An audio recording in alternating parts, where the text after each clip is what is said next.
So welcome again to Rapid Response History, Climate and Environment, a collaboration between the History Department and the Iowa City Public Library. It's the last of our sessions, our spring session, with our guest, Professor Ty Priest from the History Department and the Geography Department. Let me just say a few words for both students and community members in the class. Students, we will leave a few minutes at the end of class for those of you who would like to spend some time today filling out your course evaluations. Those are accessible on your devices, as you know, but we will leave a couple of minutes, and as per the slide earlier on, if we have 80% participation by 5 o'clock on May 4th, everybody gets an extra quiz point. There will not be a quiz on today's lecture. It's going to be so wonderful that you're going to be on the edge of your seats anyway. To members of the community who aren't in the class but are maybe new this time or repeat offenders, welcome to the session. I want to introduce Professor Priest, who is a colleague of mine in the History Department, and we usually start out with sort of an informal interview to give people a chance to know sort of where you're coming from, how you got involved in this kind of work, and maybe tell us a little bit about your background or what brought you to work on environmental history. Okay, I've been at the University of Iowa since 2012, after about 17 years in Houston, Texas, University of Houston. My interest in research is on the history of energy and the history of oil and gas and energy policy. So that's how I came to this topic. I started studying the oil industry when I was living in the middle of it in Houston, Texas. My original work was sort of looking at the intersection between business, technology, and environment in a historical perspective. So I decided to study the oil industry because it's the biggest and the baddest and the most influential industry in the last 150 years, and you can't really understand fully the 20th century without understanding oil. Okay, we're going to come out of this understanding the 20th century.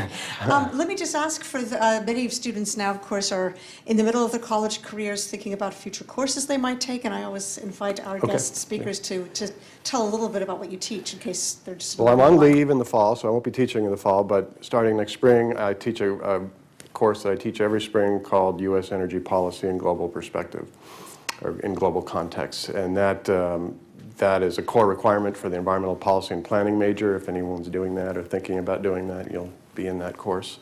And then another course I team teach with Brad Kramer, who was the first lecturer in this series, a Big Ideas course on the history and science of oil. I also teach American environmental history. And I'm not sure, I'm thinking about developing other courses, possibly one on the history of climate change, and but that's my regular routine. Thanks. So there's a really nice selection of courses, and as you know from listening to some of our other speakers, there's a number of approaches to this kind of subject matter, from the literary to the historical to the world of chemistry and physics and the natural sciences. So I really thank Ty Priest for kind of ending up this sequence of talks from his own really quite interdisciplinary perspective. And I'm going to turn things over to you. All right, thanks, Lisa. It's great to be here. I recognize a few faces in the audience. Thanks for showing up at the very last lecture in the rapid response history. I hope the others have been illuminating. You're not going to have to remember anything if you don't want, but I have some slides with a lot of information that I hope you can use as a reference guide when thinking about U.S. energy policy and U.S. climate policy. As I go along, feel free to jump in with questions. You don't have to wait till the very end of the class if there's something you want to have clarified. So the title is American Climate Policy from George H.W. Bush to Donald Trump. And I should say at the beginning, the only years that we've really had a climate policy are 2009 to 2016, the years of Obama's presidency. We really haven't had a climate policy, but I titled it this way because at least since the 1960s, scientists and scientific advisors to presidents have understood the likelihood of global warming or climate change,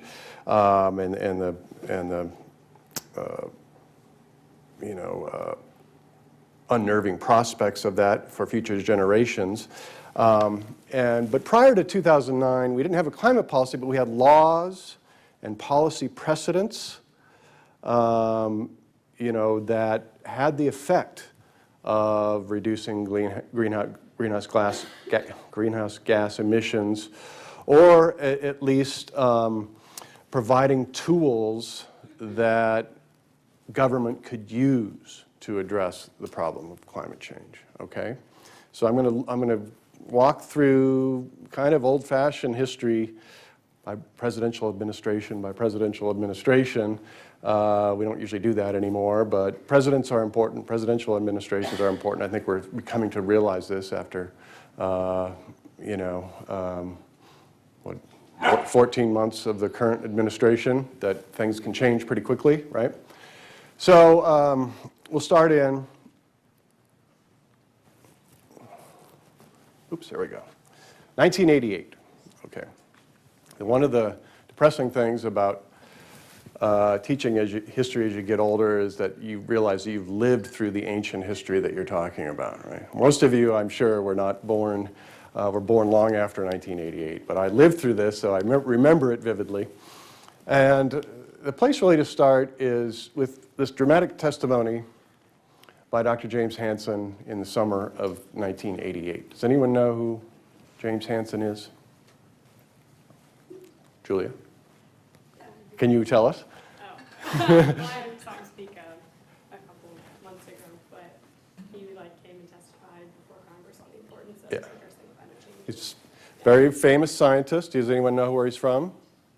He's from Iowa, born in Denison, Iowa. Got 3 degrees from the University of Iowa, studied with Dr. James Van Allen, space scientist. Was an expert in studying the runaway greenhouse effect on the planet Venus. In 1988, he had been with NASA since '67. 1988, he was the chief scientist for the Goddard Institute for Space Studies, invited to Congress, and provided the dramatic testimony pointing out that global warming has begun. Front page headlines in the New York Times. It's time to stop waffling so much and say that the evidence is pretty strong that the greenhouse effect is here and we must do something about it. Kind of interesting story. The hearing was scheduled in June in Washington, D.C. for a reason, because it's very hot then. And it just turned out that 1988 was the warmest summer since 1934 in the United States. It was, on the day of the hearing, it was 98 degrees Fahrenheit. And kind of interesting anecdote, one of the senators who was passionate about environmental issues and became a key negotiator in U.S. Global climate talks, Tim Wirth was a Democratic senator from Colorado. He had, the night before the hearing, he had the windows opened in the committee room to dissipate all the air conditioning, and then had the air conditioning turned off during Hansen's testimony. So he was sweating. You can't really see it here, but he's talking about global warming, and everyone in the hearing room was sweating and wiping their brow just to dramatize the effect. I also remember this, and this made a big impression on me. The testimony at this time, June 1988, I was going to be entering graduate school in September, and I took a summer job working construction. And so I remember this day I was on a roof peeling off roof tiles, and at 98 degrees in Minneapolis, Minnesota, and felt like it was like 120 degrees. But this is really the moment in which climate change enters the political discussion in the United States. Not that people had never talked about this before. You can find this going all the way back to the 1960s. But Hansen's testimony was dramatic. 1988 was an important year. And again, this is kind of text heavy, but this is really to demonstrate something to you. 1988 was also the year in which the World Meteorological Organization, the United Nations Environmental Programs, established the Intergovernmental Panel on Climate Change. Anyone ever heard of the Intergovernmental Panel on Climate Change? The IPCC. This is most nations, 195 nations belong to this. It's an organization that's been doing work since 1988 to study climate change, to study the physical science of it, the economic and environmental impacts of it, and ways in which we can mitigate. Okay, this is kind of a question out of curiosity, but you said there's 195 countries, and I think there's 196 countries, so which one is the country that isn't in the... I'm not sure. That's a good question. I know we're all... Can I ask you to repeat the question? Just, it helps for the recording. Oh, Sorry, I was asking which of the 196 countries is not a member of the IPCC? That's a good question. That was like similar to kind of the Paris Accord, like the U.S. And Syria for a while were the only ones who weren't in there, and then Syria just joined, and the United States is the only nation that's not party to the Paris Accord. That's a good question. It's probably easy to find out. Maybe it's 196 by maybe Syria joined the IPCC at the same time they joined the Paris Conference. So, it's composed of working groups of scientists who work on these three areas. There's a task force to encourage and monitor greenhouse gas inventories by each nation. And they periodically issue an assessment report on the state of climate science. Okay? And I don't have to go through and sort of explain climate change science for you because Brad Kramer did that in the very first lecture. But this is the consensus view of what we know about climate change and what its impacts are going to be. Okay? So the first report, global warming, broadly consistent with man-made greenhouse gas emissions. Okay? The second, unlikely to be entirely natural in origin. The third, likely to be due to human activities, very likely, extremely likely. And we're not sure. The sixth assessment report due in 2022, it might be, there's absolutely no doubt, right? But clearly, by the second IPCC report, there was a general scientific consensus that, human activities were having impact. Okay, so this was launched in 1988. Also in 1988, the World Conference on Changing Atmosphere met in Toronto and urged governments, industry, educational institutions, everyone to begin to take specific actions to reduce the impending crisis. They actually called for a 20% reduction in CO2 emissions by 2005. And we've had, that led to the famous Earth Summit in 1992. Again, a matter of personal history, I happened to be living in Rio de Janeiro when that summit took place. I didn't participate in the meeting, in the proceedings, but I did appreciate the beefed up police force for all the foreign dignitaries that reduced the crime in the city when I was living there. But that created the United Nations Framework Convention on Climate Change, okay? And these are just some, and the UN Framework Convention has met almost every year since then, but these are some of the key conferences. The Geneva Conference 4 years later called for legally binding targets that nations would be forced to reduce greenhouse gas emissions by a certain target, by a certain point in time. That led to the Kyoto Conference 1997, the Kyoto Protocol, which was imposed a binding agreement on nations to cut their emissions of 6 different greenhouse gases to 5.2% below 1990 levels, okay? It was signed by President Bill Clinton, but not ratified by Congress. President George W. Bush, who followed Clinton, withdrew the United States from the Kyoto Protocol in 2001. There was another effort to, it did go into effect in 2005. The commitment period was 2012. Really, most nations did not meet their obligations by then. So in 2009, there was another conference in Copenhagen to try to establish an agreement for the post-2012 period.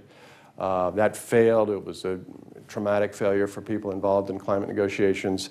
And then eventually we had the 2015 Paris conference that brought China in. The biggest disagreement in the Copenhagen conference was between, how much emissions cuts would be imposed on industrial nations versus industrializing nations. China and U.S. could really agree to what the framework should be. Came to an agreement where each nation voluntarily reduces their greenhouse gas emissions according to however much they say they're going to reduce it. Okay, not great, not binding. There's not really any kind of enforcement mechanism, but it does establish a kind of institutional basis for future climate discussions. So those are all 1988. The UN. The process that leads to the UN Framework Convention started in 1988, the IPCC 1988. And just to give you another reason why 1988 was so important, the year after Hansen's testimony, Toronto Conference, IPCC, the Global Climate Coalition was formed in the United States. Basically, the founding members were the fossil fuel industries. And here, this is what their mission statement was. Existing scientific evidence does not support actions aimed solely at reducing or stabilizing greenhouse gas emissions. This is the most active and most powerful lobbying group to cast doubt on the science of climate change. And these were some of the chief companies involved, U.S. Chamber of Commerce, a lot of raw materials, mining, oil and gas industries. And it was this group that really was responsible for the Kyoto Protocol not being signed in the United States and for the Bush administration withdrawing from that. Okay? It only lasted till 2001, and companies realized that this was not enhancing their reputation to be involved in this.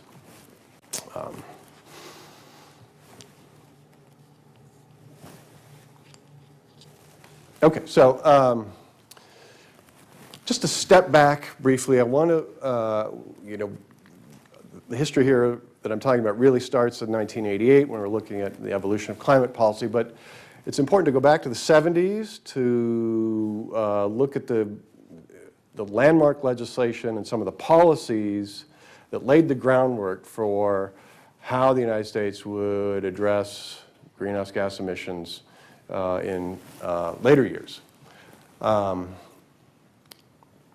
don't know, again, most of you were not alive during this time, but the 1970s was a decade of upheaval and crisis, especially regarding the environment and energy.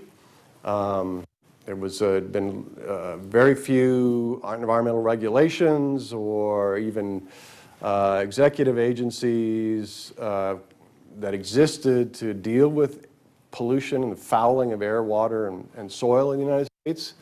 So you had a series of statutes passed in the 70s to address environmental pollution, environmental protection. There's also a period of the Arab oil embargo in 1973, where the United States had its oil supply cut off briefly by Arab members of OPEC. The price of oil quadrupled in 1973 and then quadrupled again in 1979. There was an oil shock in 73 and the Iranian Revolution in 1979. The United States, Americans suddenly realized they were dangerously dependent on foreign oil supplies, whereas, for much of the 20th century, the United States had been able to supply itself with oil, and now, more and more oil was coming from the Middle East, foreign countries. And so you also had a response to this problem, and it was formulated in terms of the need to establish energy independence. That's the way it was framed, beginning with the Nixon administration. And most people across the political spectrum, on both parties, could support energy independence. Okay? Now, there are different routes that the Republicans and Democrats preferred. to achieving energy independence. Republicans tend to think that we need to deregulate and free up markets to create new domestic energy supplies, and their emphasis on increasing domestic energy production. Okay, Democrats preferred, more government command and control regulations, and with an emphasis on energy conservation, using less. Okay, now not every Democrat, espoused these goals. Not every Republican espoused these goals, but increasing domestic energy production and conserving energy both, helped increase American energy independence. Okay, so that was the kind of the rallying cry. All right. There were really there's a lot of environmental legislation, a lot of energy legislation in the 70s, but there are three that are really important to the story here. The first is the Clean Air Act of 1970. Okay? This is the sort of governing law for addressing air emissions, including carbon dioxide. But it wasn't designed to address carbon dioxide emissions, but it's the language in the law, as the Obama administration interpreted it, allowed the Environmental Protection Agency to regulate CO2 emissions. Do you remember, do you know, was there much disagreement about the Clean Air Act? I think I assigned an article by Charles Mann. I don't know if you had a chance to read that. Do you know what the vote was on the Clean Air Act? Any idea? 374 to 1 in the House and 73 to 0 in the Senate. Only one member of Congress voted against it. I mean, how can you vote against clean air, right? That was kind of the, there wasn't an anti-environmental lobby quite yet in 1970. So it was an ambitious piece of legislation. It authorized the newly created Environmental Protection Agency to set national air quality standards, to set standards for new power plants and factories when it came to air emissions. It allowed the EPA to set standards for auto emissions. Most of the main pollutants that they were concerned with were particulate matter at the time, sulfur dioxide, nitrogen dioxide, and carbon monoxide, and lead. Okay, it was not until the passage of the Clean Air Act that we began to, the EPA issued rules to eliminate lead in our gasoline, which is a terrible, toxic pollutant for human consumption. And it provided a mechanism for states to coordinate with the federal government to meet these standards. So this was really about air pollution. The Energy Policy and Conservation Act, coming after the Arab oil embargo, was directed at conserving crude oil supplies. It banned crude oil exports, created a strategic petroleum reserve, and it also introduced this new policy innovation called CAFE standards, corporate average fuel efficiency standards for passenger cars and light trucks. So this basically meant that if corporate average fuel efficiency standard basically means if you're an automaker, you have to, across all the different cars that you make, they have to achieve an average miles per gallon in fuel efficiency. First time we'd ever done that. I mean, cars in the early 1970s were, basically huge gas guzzlers. They'd get 6-7 miles to the gallon, right? And so the CAFE standards and the 75 Act, put a target in for 27.5 miles per gallon by 1978. Well, starting in 1978, the new car fleet would have to achieve 27.5 miles per gallon, and then light trucks 22.2 by 2007. Okay, so, and this was another important policy administered by the National Highway Transportation Safety Administration, and it would not be updated till 2011, but CAFE standards were updated, and this is a big fight now in the Environmental Protection Agency and in the Trump, just today, well, I'll come back to this, a new lawsuit filed today on CAFE standards, lawsuit against the Trump administration by, I think, 16 different states, but we'll come back to that. The other one, National Energy Act, it was kind of a broad-based effort at conservation and also promotion of renewables. Really the first major piece of legislation to promote renewable energy as a substitute for crude oil. Okay, so you had an income tax credit for renewable energy, tax incentives, subsidies, regulations to reduce energy demand, mainly directed at utilities. This is an important act that forced utilities to buy alternative energy, or to incorporate alternative energy into the grid.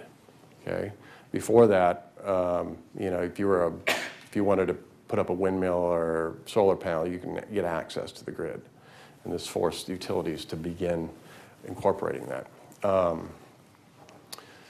This is also, you know, looking back at it from today's perspective, when we know that coal is such the major contributor to CO2 emissions.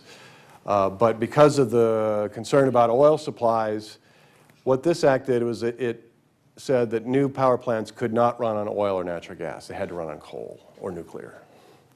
And so we ended up backing oil out of our utility sector and replacing it with coal. We wish we hadn't done that at the time, now. So these are important pieces. Any questions about these?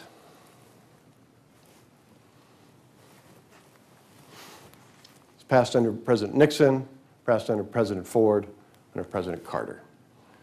And as we move from the Republicans, Nixon and Ford, to Carter, the emphasis shifted more towards conservation rather than stimulating, you know, exploration of fossil fuels.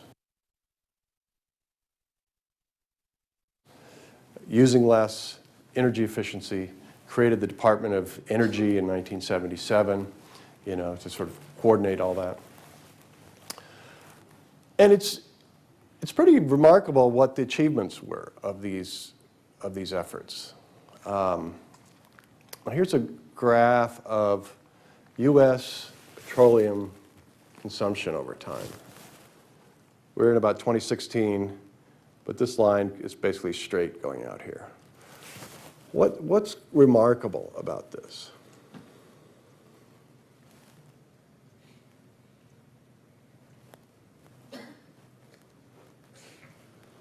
Does anything strike you about this graph? Here's our oil consumption in 1979. Here's our oil consumption in 2016. It's exactly the same. What has happened to our population and our economy since then? Our population has doubled, and our economy has grown in real terms. Our economy has doubled in real terms as well. So essentially, we have halved our consumption of oil since 1979. That's a huge success story, in my view. But you never hear that. For some reason, no one seems to want to broadcast that, and mainly through policy, through those policies that I enumerated, we were able to cut our oil consumption in half. I mean, it's still the same, but we're twice, per capita, we have cut our oil consumption in half since 1979. And that's, to me, cause for optimism going forward, that we can make big changes in the way that we use energy. We can become more efficient. We can because we use oil for everything, transportation fuels, you know, in our homes, in everything that we do. Yeah.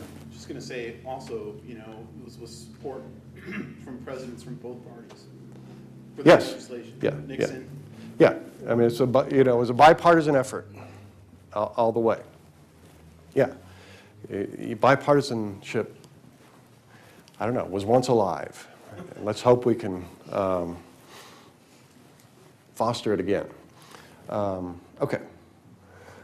So let's walk through the different administrations, what each president and Congress were able to do.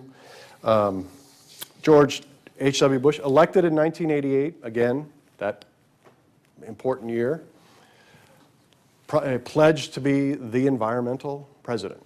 It's a little more moderate than his predecessor, Ronald Reagan, when it came to energy. Reagan was all about deregulation, all about letting the market work.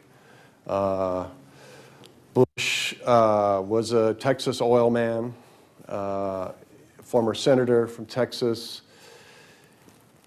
He had to govern with a Congress that was controlled by the Democrats. So, you know, it had to be bipartisan.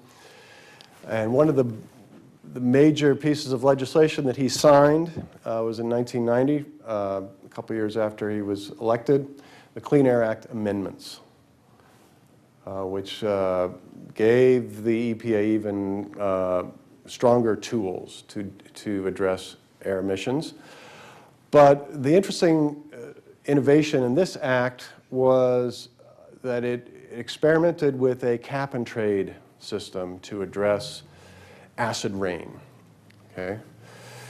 As the United States replaced coal in its electricity and power production with replaced oil and natural gas with coal in power and electricity production, you ended up getting a lot more sulfur dioxide in the atmosphere, especially from Midwestern power plants that was using coal from Appalachia, which is high in sulfur. So you ended up acidifying a lot of the soils and lakes and waters in the Great Lakes and New England area, although there's debate about how serious the issue was. But what the Clean Air Act amendments did was it allowed for a sulfur dioxide allowance trading system. So has anyone ever heard of cap and trade or emissions trading in pollution credits? This is really the first and is often acknowledged to be the most successful one. So instead of saying you, power plant A and B and C, must reduce your sulfur dioxide emissions by this much, by this date, and these are the technologies you're going to have to use, it said, we will give you a permit to pollute. We will give you a permit to emit sulfur dioxide that's going to decline over time. You'll have an allowance to pollute that's going to decline over time. So you have to reduce it over time. We're not going to tell you how to do it, and we'll give you some flexibility in how to do it, in that if you reduce your emissions by more than you're allowed, you will get a credit that you can sell to another power plant that's not able to reduce its emissions by how much it's allowed to pollute. Okay, and so it creates a market in pollution, and a lot of economists believe that this is a much more flexible way to address pollution problems. Okay, and in this case, it worked. So the acid rain issue was basically solved in a matter of, well, not solved, but dramatically reduced in a matter of 6 or 8 years under this trading system. Basically what power plants did was they stopped buying coal from Appalachia and started shipping it from the Powder River Basin in Wyoming and Montana, where it's low sulfur. And they also installed scrubbers and various mechanisms to reduce the sulfur emissions. Okay, but this was a model that the Obama administration returned to in the 2000s to try to reduce CO2 emissions. Okay, The EPA also issued ever more stringent standards for tailpipe emissions from automobiles. So those are the main achievements of the Bush administration. I don't know if it's enough to consider him the environmental president as he promised, but he was more moderate than a lot of people feared. The chairman of the Environmental Protection Agency was William Riley, former president of the World Wildlife Fund, a very well-known Republican environmentalist. I actually worked for him in 2010 on the President's Commission on the Deepwater Horizon oil spill. He was one of the co-chairs of the commission. And he spent a lot of his time in the Bush administration dealing with the Exxon Valdez oil spill in Alaska, which was 1989.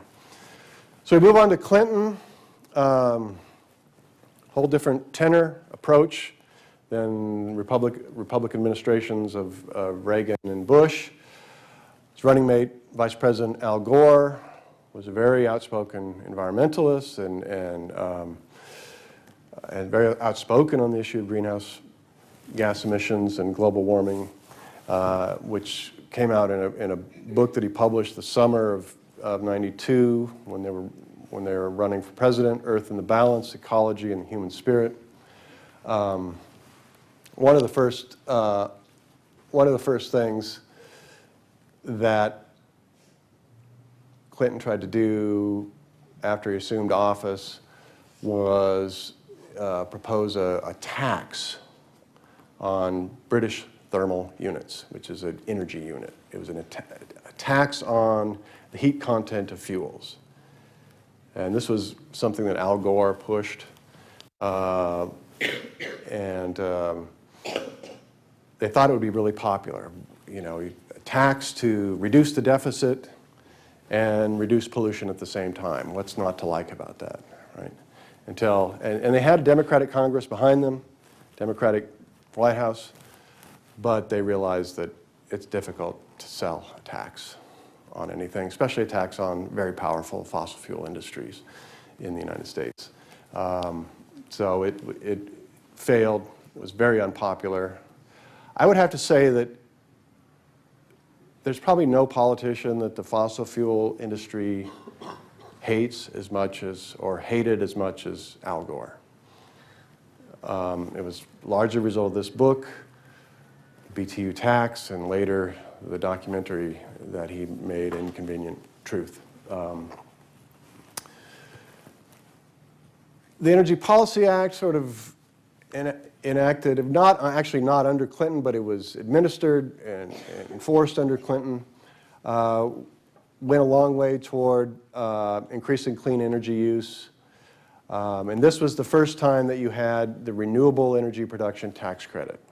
This is something that Senator Charles Grassley from Iowa spearheaded, and Iowa is now the third largest producer of wind energy. And it provides a 1.5 cents kilowatt hour tax credit. So every kilowatt hour you produce, you get a penny and a half tax credit, which is a huge incentive to develop and deploy wind energy. There are some setbacks in the Clinton administration, the repeal of federal speed limit controls, which had been imposed in the 1970s, which went a long way to reducing our use of oil. After the Republicans took control of Congress in '95, that was one of the first things that they did. Western states, Republican Western states, like having speed limits.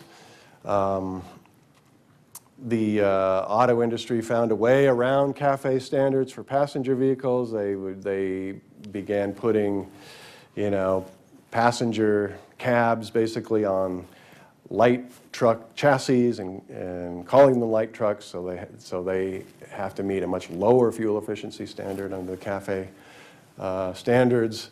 Once the Republicans took over Congress, they blocked any attempt to revise the CAFE standards. So you had just a proliferation of SUVs, gas-guzzling SUVs on the road in the 1990s. That was seen as kind of a step backward in our attempt to conserve energy, achieve greater independence, and reduce air emissions. Again, this is kind of a litany here, but and this gets very complicated when we start talking about the electric grid. And if you want to learn more, you can come take the energy policy class, but I won't go into detail here. But you've had the Federal Energy Regulatory Commission, which under the Department of Energy, began to try to break down the monopoly that utilities had over electricity transmission. And this was good for renewable energy, again, especially wind energy. But I won't spend too much time on that. But suffice to say that the Clinton administration did a lot, accomplished a lot in environmental policy. They negotiated the Kyoto Protocol, which I had talked about, created a council on sustainable development, issued an executive order on environmental justice, new air quality standards. When Gore came in as vice president, his legislative director, when he was in the Senate, became the head of the EPA, Carol Browner. She was a very effective administrator of the EPA. So there were some setbacks, but there was also some steps forward if you're concerned about environmental protection and energy conservation. Then again, in 2000, we changed directions with the administration of George W. Bush, the son of George H.W. Bush, also an oil man, not as successful as his father as an oil man. His vice president was Dick Cheney, who was the former president of Halliburton, an oil services company. People feared that Cheney was sort of orchestrating everything behind the scenes on behalf of the fossil fuel interests. They convened a national energy policy task force that met mainly with representatives from the fossil fuel industry, not very many environmentalists. There was fear that the Bush administration was going to just do the bidding of the oil and gas industry. The invasion of Iraq in 2003 was seen as, something that Halliburton and Cheney and the oil and gas industry wanted. The Bush administration did reduce environmental protections in a lot of different areas when it came to things like endangered species or toxic waste cleanup. It approved mountaintop removal practices in the coal mining industry in Appalachia. The Bush administration was very intent on trying to open up federal lands to mining and logging and oil and gas development. And the Bush administration also withdrew the United States from the Kyoto Protocol, although that was over the objections of Bush's the administrator of the Environmental Protection Agency, Christine Todd Whitman, former New Jersey governor, but also someone with pretty strong environmental credentials. She said the U.S. withdrawal from Kyoto by Bush was like flipping the finger to the rest of the world. And she didn't remain long, but in a lot of different areas, the Bush administration was interested in rolling back regulations, although it's not easy to do, as the Trump administration is finding out now. But surprisingly, there were a couple comprehensive energy laws that were passed under Bush that went a long way toward conservation and the promotion of renewables. Beginning in 2001, the Bush administration was pushing for some kind of energy bill. They wanted to, again, like the Reagan administration, promote energy development, especially oil and gas, coal, nuclear, okay? But once you get into Congress, you have to start negotiating. And there are a lot of interest groups. Once you start, saying that you want a comprehensive energy bill. And so eventually in 2005, they passed the Energy Policy Act, also known as the No Lobbyist Left Behind Act. There was something for everybody, both the fossil fuel industries, but also solar investment tax credit, renewable fuel standard, big for Iowa. It's a mandate that the refining industry must buy a certain percentage of biofuels, ethanol, up to about 10% of our gasoline supply comes from ethanol. And this started with the Energy Policy Act of 2005. Exempted fracking from the Safe Drinking Water Act. We can talk about that if you want. I won't discuss it in detail right now. A lot of incentives and subsidies for various types of energy production, renewables as well as fossil fuels, as well as biofuels. The one thing that the industry wanted and a lot of Republicans wanted was drilling in ANWR, the Arctic National Wildlife Refuge, this beautiful, pristine area on the north slope of Alaska. The one thing that the Democrats wanted was updating CAFE standards. They couldn't agree on those, so this is the bill they got. But they needed a bill because 2005 was a critical moment. Oil prices were starting to skyrocket. China was beginning to consume more and more oil. You had a war in Iraq. You had instability in West Africa. You had instability in Venezuela. You had declining capacity in oil production around the world. And again, both parties got together and said, we need to do something to reduce oil consumption, both to promote domestic energy again and reduce our consumption and get serious about renewables. And then before Bush left office, one more piece of another comprehensive energy bill was passed that finally increased fuel efficiency standards, expanded the biofuel mandate, and had all sorts of energy efficiency measures, including the phasing out of incandescent light bulbs, which became a political issue for some people in this country, just out of the sheer convenience of having to use different kinds of light bulbs. So, interesting thing to point out, the renewable fuel standard, very popular in ag states like Iowa and Illinois. I think it's important to point out that Senator Barack Obama from the state of Illinois supported the renewable fuel standard. His opponent in the 2008 election, John McCain, opposed it. Barack Obama carried the state of Iowa in the 2008 election, which at that time was a swing state. So it was, his position on that issue anyway really helped him win an election. And so we have a new Democratic administration starting in 2009. And this was really for the first time that there was an effort to develop an explicit policy to deal with climate change. Okay? One of the first things that Obama did was create an interagency working group on the social cost of carbon. Has anyone heard of this concept, the social cost of carbon?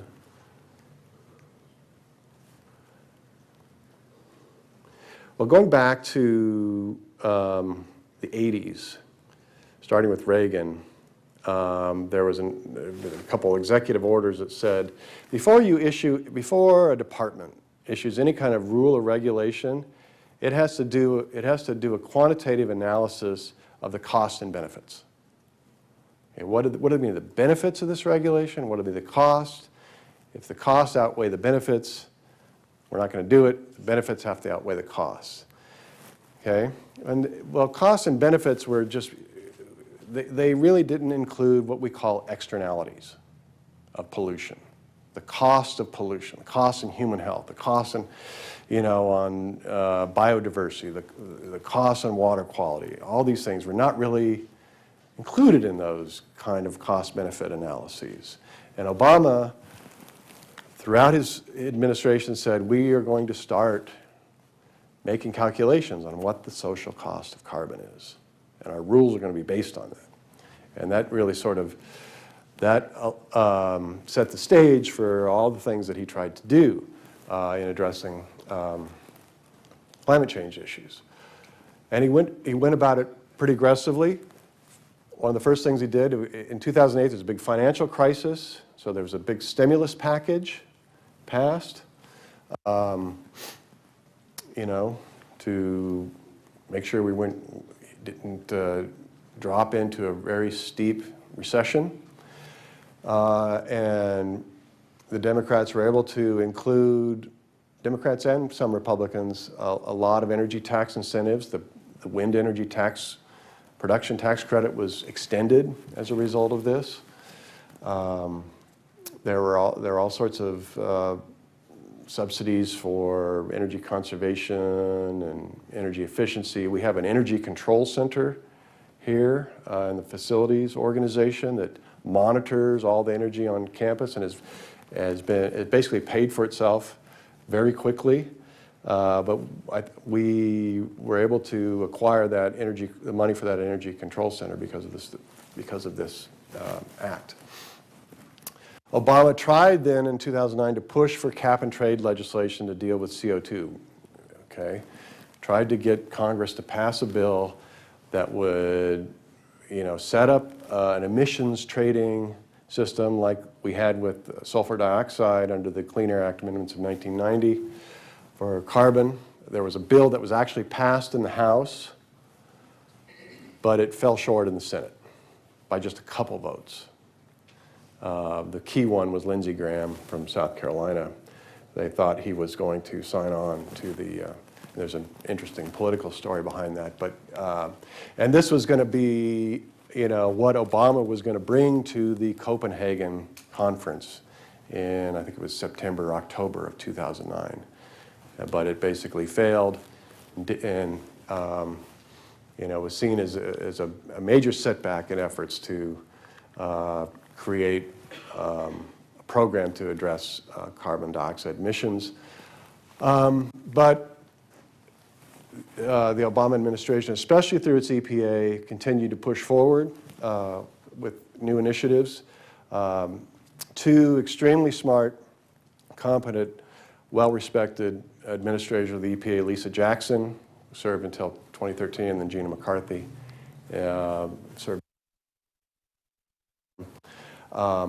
And one of the things that they negotiated was a commitment to substantially revise CAFE standards really for the first time in 30 years. The 2007 Act did it, but not in a way that would have real climate benefits over time. And so the Obama administration sat down with the federal government, with other agencies, with state regulators in the auto industry. If you remember, in 2009, what happened with the auto industry? Anyone remember? No? The federal government had to bail them out. They were failing, especially GM and Ford, or GM and Chrysler, I think it was.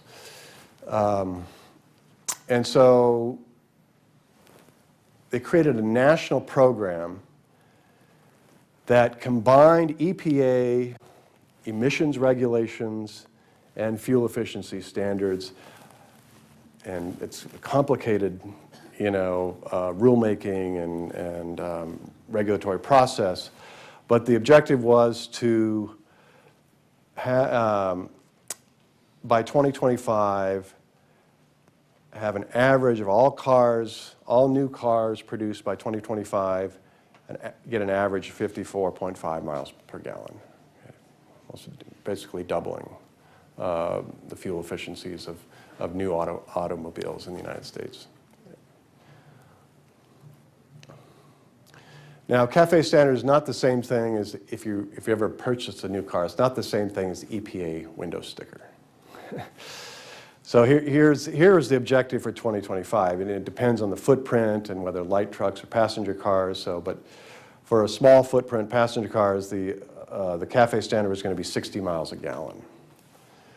EPA window sticker, though, was much less, 43 miles a gallon, because EPA, the CAFE standard is based on fuel efficiency under perfect conditions, where you're not running the air conditioning, you're driving at a steady 35 miles an hour.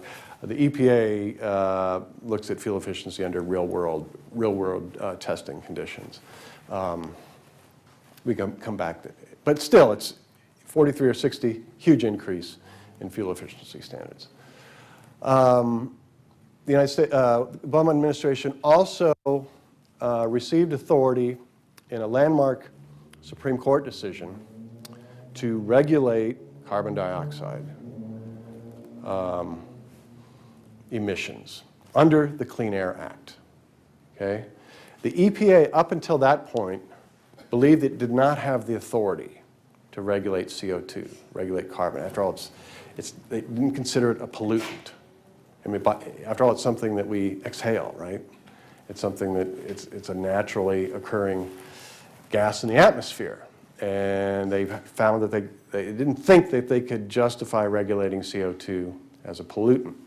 Well, several states, led by Massachusetts, sued the EPA saying, no, you can. And it went to the Supreme Court and it held that the EPA is obligated under the Clean Air Act to regulate carbon dioxide. And these are, subsequent decisions that refine that authority. Won't go into those. But at that point, then, the Obama EPA began to make plans to issue rules for regulating carbon dioxide. And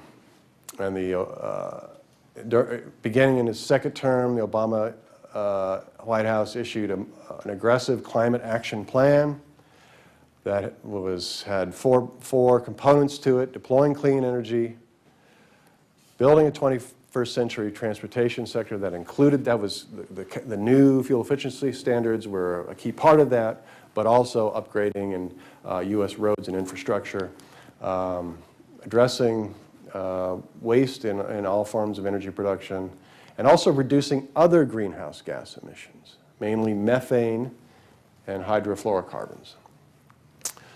But the way that the EPA decided to address CO2 emissions from power plants was something called the Clean Power Plan. I don't know if you've heard about that. The objective was to, and again, it was kind of a mix of market-based incentives and traditional command and control. The idea was to tell each state, you have a target that you have to meet by 2030. We're not going to tell you how you're going to meet your target for reducing CO2 emissions, but you have to come up with a plan. It can be in conjunction with neighboring states. If you want to band together and come up with some kind of cap and trade system, you can do that. But the building blocks of reducing CO2 emissions were, the guidance was to increase coal plant efficiency where we had coal plants, shut down coal plants and replace them with natural gas, which emits 30% of the CO2 that coal does, or shut down all fossil fuel plants where you can and replace them with renewables, wind, solar, geothermal, and the like. And so this was a major part of, Obama's climate action plan toward the end of his administration. Another thing that he did was negotiate an agreement at the end of 2005 to remove the crude oil export ban, which had been in place since '75, because you had all sorts of fracking and all sorts of new oil production that was having a hard time finding markets in the way the U.S. refining sector was set up. And so it lifted the export ban in exchange for extending these renewable energy tax credits for another 5 years. So they're going to be phased out in 2020, the wind production tax credit and the solar investment tax credit, which has really helped the growth of renewables in this country and their access to markets. There's also a very ambitious strategy to reduce methane emissions, especially from oil and gas wells and infrastructure. But this and the Clean Power Plan were something that the fossil fuel industries girded up to battle. And they challenged the Clean Power Plan in the courts. It's stuck in a court of appeals right now, and it's being reviewed by the Trump administration. There's been all sorts of lawsuits filed against Obama's, the EPA and the Bureau of Land Management's rules to limit methane emissions. It looks like the industry is going to lose these challenges, and I can explain why if you want. But now we have a new administration that the easiest way to describe it is to roll back everything. Okay. First thing they did was disband the working group on social cost of carbon. It's not going to be taking into account social cost of carbon in any administrative actions and rules.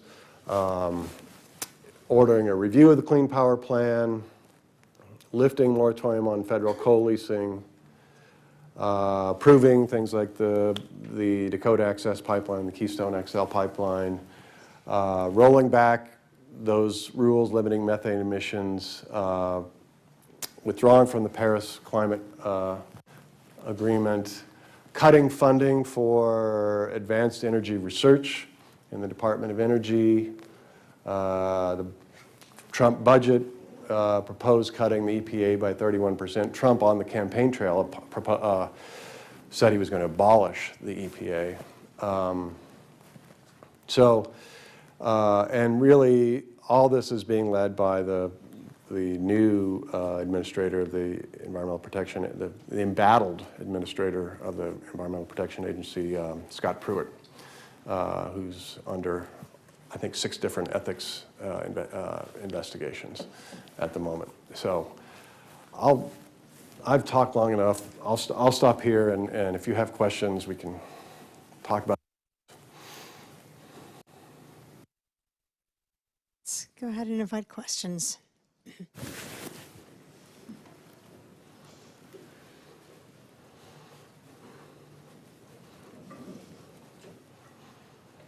You have final exams to study for it, I think.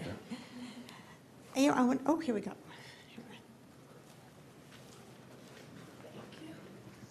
I guess moving forward from here, and we have local elections, more local elections coming up this year. Do you know of, and for those of us who might want to select candidates who will implement more environmental policy and try not to let all of this just roll back, do you know of any candidates, have any suggestions or aware of who's advocating for what, just so we can make decisions in the upcoming elections? We're pretty much divided along party lines. I mean, and depending on where you are. I mean, Iowa is a state that's very supportive of renewable energy because the wind sector is big, and there's most politicians in Iowa, support renewable energy legislation. We don't have an oil and gas sector here. It's not an issue that a lot of candidates will take a position on if they don't have to when it comes to regulating, say, methane emissions. But it really falls along party lines. And I should also say, everything I've talked about is at the federal level. There's a lot happening at the state level and local level when it comes to sustainability and climate change. You have renewable portfolio standards, which Iowa was the first to develop, which is most states have them, not all of them, but it's a target for how much renewable energy has to be produced within that state. Iowa produces a lot of wind and it exports that wind power to neighboring states to help them meet renewable energy portfolio standards. And there are things like solar net metering, which pays people to send excess solar power that they produce from rooftop photovoltaics into the grid and get paid for that.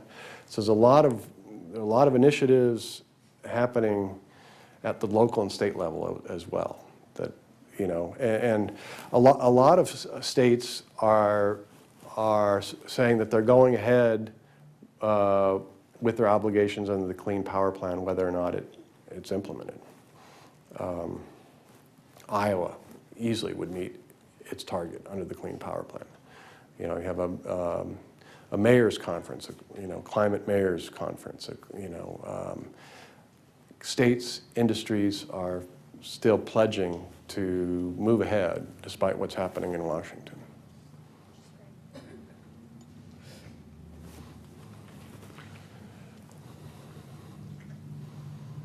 Given the push for colonizing Mars, you know, the SpaceX, they want to put 1 million people on Mars by, what, 2050 or something? But is there any benefit of we can learn about global emissions from colonizing Venus or more probes to Venus?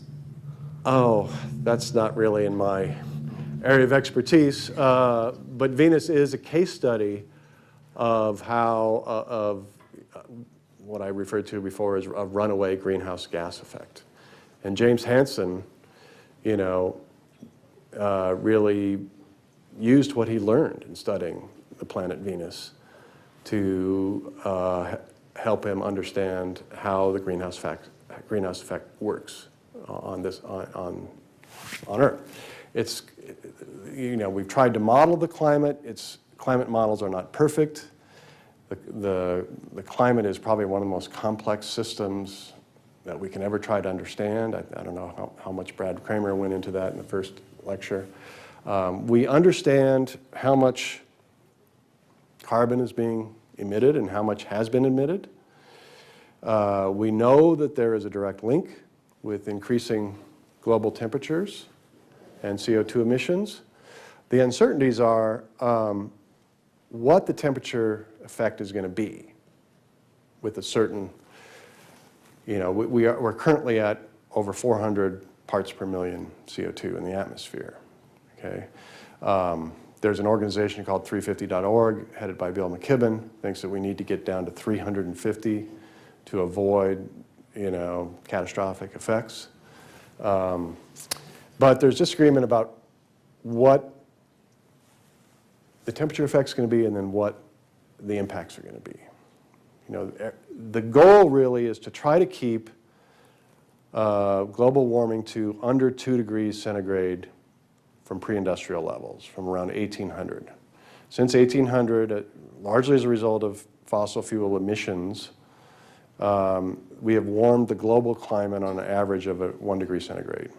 And, you know, for people in, you know, the climate movement and in the IPCC, we want to try to limit that warming to under 2 degrees. Now, if you add up all the pledges in the Paris Climate Agreement, that will not even keep us under 3.5 degrees by the end of the century. Okay, but those projections there's a lot of uncertainty. It could be that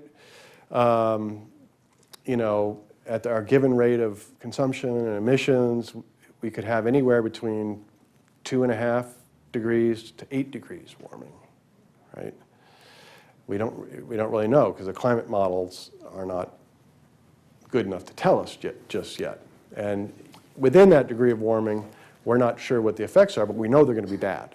We're already seeing it now, more extreme weather events, drought, you know, intensification of drought and tropical storms and the like. Yeah, Peter. So you mentioned that you know, have a history with the oil and gas industry from Texas.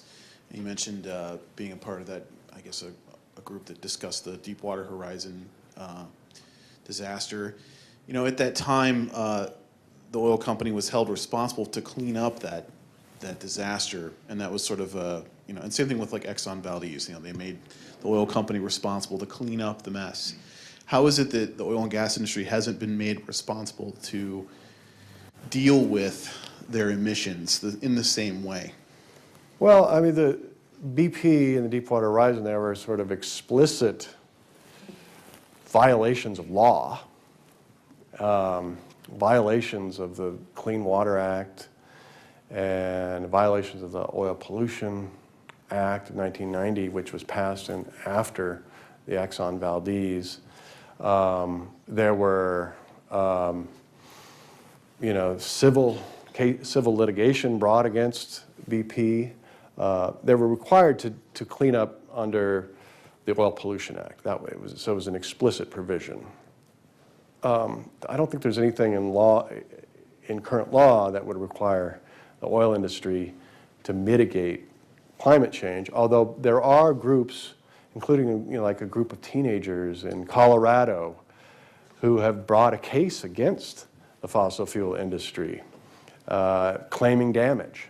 So, I mean, I don't know, I don't think that's the only one. I'm not. There's multiple. Yeah. So it looks like, that process might be starting in terms of claiming civil damages, in civil litigation for climate change. But in the case of an oil spill, it's a different kind of situation. There are explicit provisions that that require cleanup. I have a question. You've spoken a lot, clearly for historic reasons, there's a lot of focus on fuel efficiency standard for cars. But today, one reads a lot about airplanes and the amount, the contribution to warming by setting foot on an airplane. And I wonder if you could talk about that a little bit, about alternative modes of transportation and where we stand to gain or lose out by alternative modes of transportation to cars. Yeah, one way historically we've tried to promote public transportation was allocating a certain percentage of the federal gasoline tax toward public transportation, but we haven't raised the federal gasoline tax in, since the 90s. Iowa raised its federal gasoline tax. There's not, public transportation is the alternative to our automotive-centric lifestyle, right? And there are a lot of ways in which people have proposed discouraging, personal automobile travel and trying to encourage public transportation. There's a lot of different proposals out there, from ad valorem taxes to carbon taxes to various kinds of incentives and punishments for driving more fuel efficient and less fuel efficient vehicles. I don't know how you can. I don't think we've ever tried really to address the aviation sector. They have an incentive to use less and less fuel because it's very expensive to operate an airplane. But beyond just, I have colleagues who say we're going to be, who tell students that, within your lifetime we won't be using oil anymore. And I just have a hard time seeing that happen, given that there are 7,000 commercial aircraft in the United States, right? 270 million automobiles all running on gasoline. It's once you start to think about it, it becomes so daunting that it's immobilizing, that you don't want to even think about it. It's better just to not think about it and ignore it, right? For your own mental health. So I don't, I like to focus on what we can do now. Okay, what can we achieve now? Where can we get the biggest bang for the buck? Airplanes emit a lot of CO2, but nothing close to our personal automobiles, and nothing close to the coal industry, right? If I don't have a slide, but if you look at the majority of CO2 emissions come from, coal coal-fired power plants and automobiles. And we can reduce those down. And that's the easy hanging fruit. We can easily, in this country, maybe not so much in other countries, but in this country, we can abolish the use of coal in the utility sector fairly, and we're doing it. We're replacing coal with mainly natural gas, but also with renewables.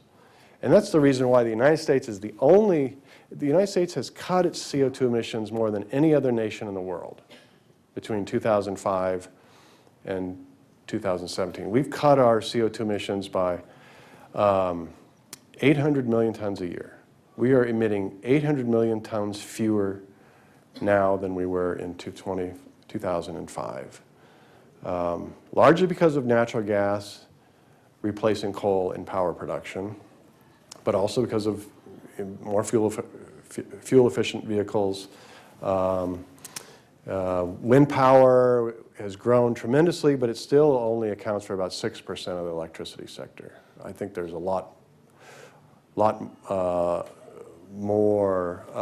much greater penetration of wind that we can get into the electric grid, and solar. Well, solar is under 1%, even though you hear all these, solar power is growing by, leaps and bounds, 250% or whatever every year. It's from a very small base. But the two areas we can really make some impact in are reducing CO2 emissions from coal plants and making our vehicles more fuel efficient. Electric vehicles are one possibility. But another thing that people forget is, there's an assumption that electric vehicles are going to, at some point in the future, replace the internal combustion engine.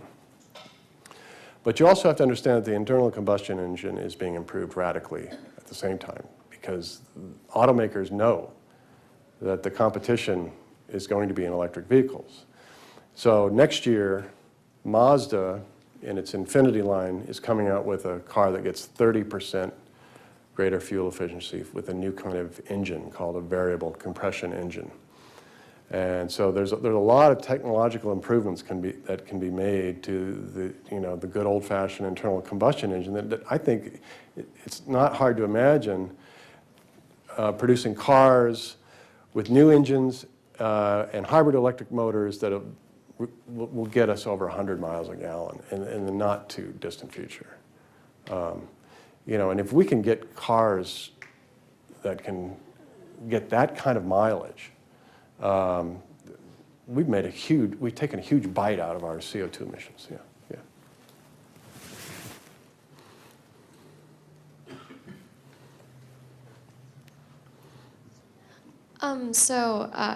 I think a lot of people's introduction into kind of environmentalism is emphasized on individual choices everyone can make. Do you think individual choices like recycling and using less water can mitigate large effects of corporations and factories in America and all of their outputs? It doesn't have a dramatic impact. I mean, recycling has, helps with minimizing landfill and reducing the amount of energy that goes into producing everyday household goods. But that's still a very small component. It's something we should do to clean up our landfills, to clean up our water, to just make the world we live in a more pleasant place to be. But as far as climate change, it doesn't have a big impact. You have to think bigger than personal choices matter, but I would say personal choices in transportation and electricity usage matter the most. Okay, if you can, once you get out of college and buy a house, there's a lot you can do with your home to make it more efficient, and the impact is tremendous. There's still the amount of energy that's wasted, that's in just our normal consumption habits is is huge, and there are a lot of, I mean, the University of Iowa is one place that it's a great demonstration of that. With the Energy Control Center, with a focus on retrofitting buildings and making sure that all the new buildings that the university is constructing are as efficient as possible. We've managed to achieve almost net negative energy growth, even though you see construction cranes and buildings going up all over campus. So there's, if you think about where you use energy the most. I mean, I'm not saying, keep recycling, composting, carbon farming, all that's good stuff. But to think about the big impacts, it's power usage and transportation. And we're making a lot of progress in the power sector. Transportation fuels is a lot harder because I said we have 270 million vehicles, we got 7,000 planes, we got 68,000 long haul, trucks, 8,000, tankers, container ships, make something like 80,000 ports of call in the United States each year. That's where, if you look at scale, you have to think in terms of scale. What is achievable on a scale that's going to really matter? And your transportation choices really matter. It's nice living in Iowa City where it's easy to bike or walk. Urbanization is going to, and the world is projected to continue to urbanize, and more and more people live in cities, and that's going to have a salutary effect on reducing CO2 emissions, and because people who live in cities use a lot less energy than people who live in more rural areas or suburban, exurban areas.